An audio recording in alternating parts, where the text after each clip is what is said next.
here again from Let's Cook Instead. So today we're going to make macaroni and cooked chicken, shredded chicken soup. So this will be a New Zealand version. I've derived from a macaroni soup that we do normally make in the Philippines. So I hope you will like it. So please don't forget to subscribe, like and comment, or share it with your family. And also I'd love to hear your feedback. So hopefully I'll hear back from you and see how you do your macaroni soup. So okay, let's get started.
Hi there, I'm back again. So here we go. We're going to taste the lovely cooked soup.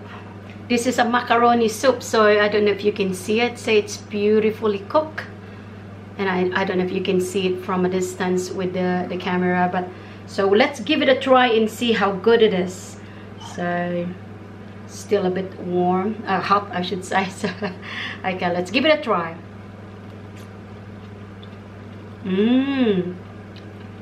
Very nice. This is garnished with spring roll. Oh no, sorry, spring roll. Garnished with spring onions and some bacon toppings. The one I fried a bit earlier this morning.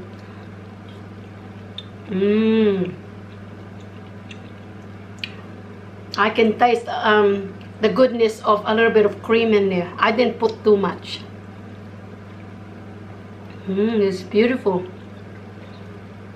So there you go. See how simple a dish to make, and this is ideal for winter time, and it's good eating it with just toasted bread or garlic bread, whatever you wish to prefer to have it with. So I hope you like it, and hopefully we'll see you again next video. And please don't forget to thumbs up, subscribe, like, and comment. Alright then, cheers. Until next time. Bye.